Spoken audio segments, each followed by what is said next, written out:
Então, meu nome é Luana de Castro Flores e eu estou aqui para apresentar o trabalho sobre maternidade e infância.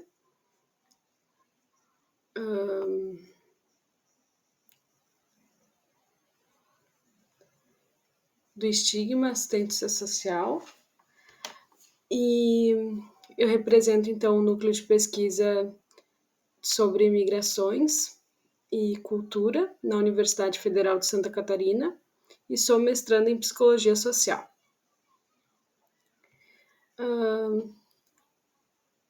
Esse trabalho ele se deu através de uma pesquisa e intervenção com um grupo de acolhimento de mulheres e crianças usuárias do CREAS, que é um serviço de assistência social de Gravataí, no Rio Grande do Sul. Esse grupo ele aconteceu em 2019 e essas famílias que participavam do grupo eram famílias encaminhadas pela rede de proteção ou pelo serviço jurídico, né, do Tribunal de Justiça, a partir de situações de violações de direitos. Então, seja situações de abuso, situações de violência ou situações ditas como negligência. Então, o objetivo dessa pesquisa se deu através da questão: qual a importância da escuta sensível no acolhimento familiar para a proteção familiar? Né? Então, o que isso modifica assim, né, na proteção familiar? Aí, na revisão de literatura, eu inicio com essa letra do Chico Buarque, que nos remete à questão do desamparo social que acomete as famílias em situação de violação de direitos.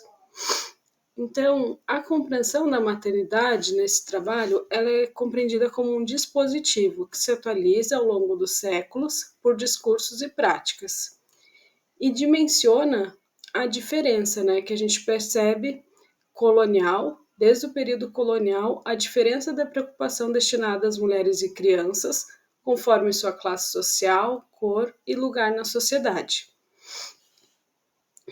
Então, a Badanter também vai trazer, né, a partir dos estudos da maternidade, que o amor materno, ele não é instintivo, né? Ele não é algo natural, mas sim algo produzido no encontro. Porém, como no período colonial, quem tinha o cuidado pelas crianças eram as mulheres racializadas, mulheres escravizadas, então esse cuidado era mal visto, exercido pelas mulheres de alta renda, enfim. Então, desde lá, a preocupação com essas crianças não era tida como importante, né? A preocupação das crianças racializadas, no caso. Então, vou falar um pouco como foram esses encontros grupais, né? As famílias, então, eram encaminhadas principalmente pelo fórum, e antigamente as crianças elas não podiam participar do grupo, elas ficavam numa sala de espera do criança, enquanto as mães estavam sendo atendidas, né? Essas mães ou cuidadores que eram acusados pela situação de violência. Quando iniciaram assim os encontros grupais, as mulheres colocaram uma necessidade de participarem sozinhas sem os seus companheiros. E aí, durante os encontros, foi possível testemunhar algumas narrativas, como um sentimento de culpa, de vergonha, né, por ter reproduzido aquela violência. E ora era visto como uma reprodução, ora elas mesmas citavam situações onde eram vítimas de violência intrafamiliar, seja por seus companheiros, ou seja, violências intergeracionais que já vinham acontecendo, né, com seus próprios pais. Então, aqui é importante também situar o racismo e a superexploração da mulher no Brasil, da mulher negra, principalmente, que era a grande maioria do nosso grupo. Porque essa mulher, ela é desqualificada do seu lugar de fala normalmente, né? Então, ela é muito mais acusada do que ouvida. Então, esses aspectos interseccionais, eles são importantes porque eles falam da condição de violência institucional, né? A falta de recursos básicos de sobrevivência e a violência intergeracional são importantes a serem considerados no momento da escuta. Então, esse grupo ele iniciou em março de 2019, junto aos estagiários do CREAS, estagiários da psicologia, e eram atividades lúdicas entre as mulheres e crianças. Então, as mães relembravam das suas vivências da infância e ensinavam essas vivências para os filhos. Essa construção de memória, ela se apresenta como uma via de historicizar, né, esses eventos traumáticos e construir novas narrativas possíveis. Então, a Gonzalez, no Racismo e Sexismo da Cultura Brasileira, ela refere que a consciência exclui o que a memória inclui, compreendendo a consciência como um lugar de esquecimento, encobrimento e alienação, e a memória como um lugar de emergências da verdade, um lugar de não saber, de inscrição de uma história que não foi contada. Então, permitir essa reelaboração da memória também é permitir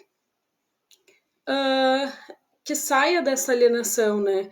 Que construa esse lugar de não saber e que seja possível construir uma nova história, mesmo apesar das situações de violência, né? Então, assim, o ambiente com uma capacidade de reconhecimento das situações traumáticas, ele se torna essencial para a construção de novas narrativas, né? Então, é a partir da presença sensível de quem escuta que a pessoa é possível de estabelecer uma confiança e constituir uma esperança para o futuro, né? Então, assim, esse ambiente ele foi produzido de uma forma lúdica para o acolhimento dessas pessoas e foi proporcionado também situações onde foi possível que elas trabalhassem jogos e o cuidado com os filhos de uma outra maneira, né? E que se reconhecessem também na sua própria infância. Então, com essa pesquisa, pretende-se salientar a importância da adequação do ambiente a nível físico e simbólico para o acompanhamento das famílias em situação de violação de direito, a partir de uma escuta implicada e sensível, que reconheça as potencialidades do sujeito e uma aposta no fortalecimento de vínculos como estratégia de superação do risco familiar. Então, essas famílias elas foram construindo redes fora dali também, redes inclusive de trabalho, né, com as integrantes do grupo.